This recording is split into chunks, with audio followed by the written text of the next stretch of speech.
may nakilala ka naman isang lalaki na malaki ang tanda sa'yo, mahigit 20 taon, di ba? Nagkaanak kami, isa, dalawa. Ang pangalawang anak na namin, natulog na yung irritable siya. So, tinanggap ko na lang po yung gamit na minsan na palagi siyang magalit. Pero pinagbubuhatan ka ba ng kamay? Yung time din po na yun kasi biglaan yung retirement niya. So, lalo po siyang na-stress. Tapos sa akin na po na ibalik. Kaya, pinag ko ako nasaktan ng sobra na nabubuhat. Sobra opo. Yung time lang, nagkaroon ako ng black eye. Tapos yung katawan ko puro kapak talaga. Kaya nagkabit lang po ako nun. Doon po ako nag-isip na lumabas na lang ako ng bansa. Nag-apply ako. Nag-apply ka ng DH po. Mahal ha, ikaw nang bahala sa mga anak natin. Tsaka, kung ang kailangan nila sa school, tawagan mo ako. Oo, sabi ko nga sa gabi. Kung gusto mo kaya natin sila, para makapagpaalam ng anak sa mga bata. Tulak ko naman yun. Kaya mo na. Tsaka nag-iipin yung taxi mo. Nalilin ka sa flight mo. Sige na. So, ikaw na yung bahala sa kanila. Tawagan mo kung lalo pag may masakit ang anak natin. Oo. Ay, sure. So, ako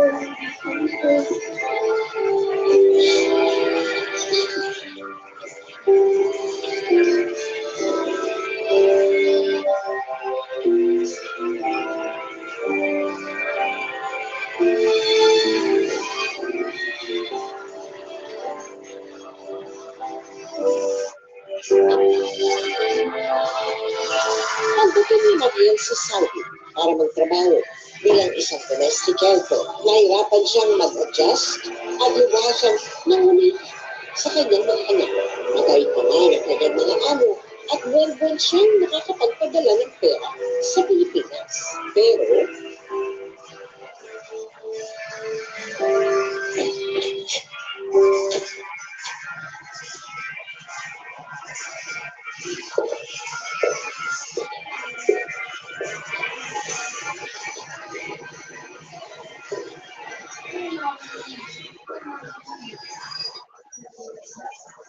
Excuse me. Don't touch me with H-Plan. Yes, sir. This is wrong. This is wrong. You take the right foot, H-Plan. You put your beef inside this, like this. Okay, You sir. follow me. Like this one, sir. Yes. Put meat. More meat inside the eggplant. Morning. Okay, sir. Eggplant become bigger.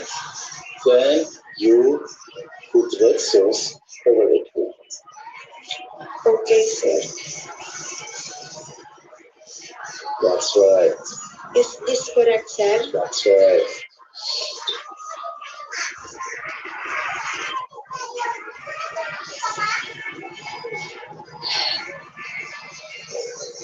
Okay, sir. I'll put this in the oven now. I'll put this one.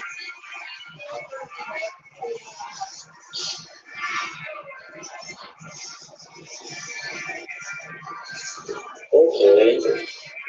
That's you. You like an eggplant with red sauce?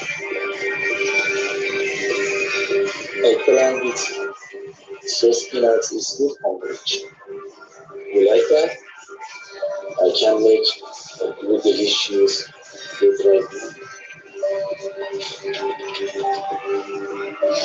No, sir. I don't like. kahit wala sa kanyang kontrata, pumayag si Mariel na paminsan-minsan magtrabaho din sa biyanan ng kanyang mga amo. Ito ay para makaiwas siya sa amo niyang lalaki na may pagdanasa sa kanya. Hanggang sa lagi ko pong kay Taylor na kontento kasi po ano po sa amin ni Papa. Ang sweet naman ang anak ko. Ako din, Jenny. Palagi ko kang pinagdarasal na ilayo kayo sa mga sakit para hindi ako mag-alala dito. Miss na miss ko na kayo ng papa mo.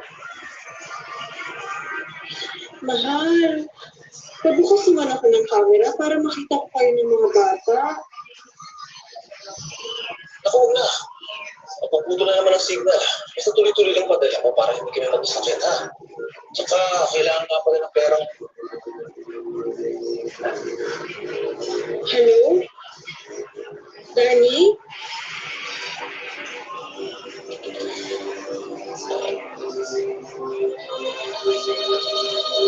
Mas nalong patawag.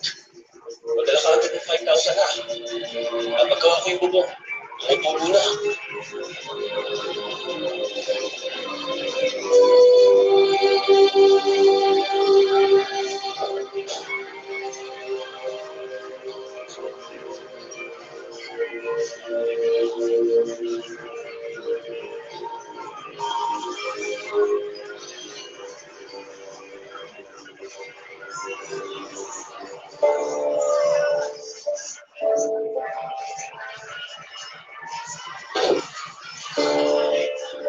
Madalas na nagpapadala ng mga masasirang at malalaswang larawan ang kanyang among lalaki. Hindi ito sinasagot ni Mariel. Dala na rin ang pananakot. Hindi niya ito isinumbong sa amo niyang babae hanggang sa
I will make you very happy. Sir, I have children in the Philippines. Sir, I'm married, sir.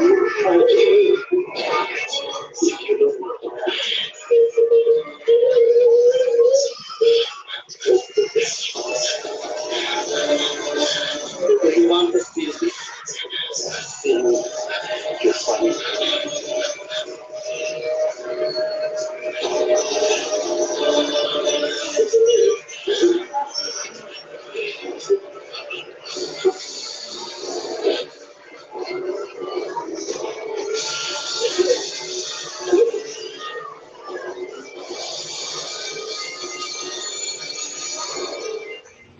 Hello guys, mga ka-MPK, mag-subscribe sa hashtag MPK YouTube channel, mag-like sa hashtag MPK Facebook page, mag-follow ka na sa hashtag MPK sa Twitter, mag-follow ka na sa hashtag MPK sa Instagram, mag-follow ka na sa hashtag MPK sa TikTok, mag-join for free sa hashtag MPK sa Patreon at mag-join na sa membership ng YouTube channel ng hashtag MPK. Maraming salamat sa iyong pagtitiwala mga ka-MPK.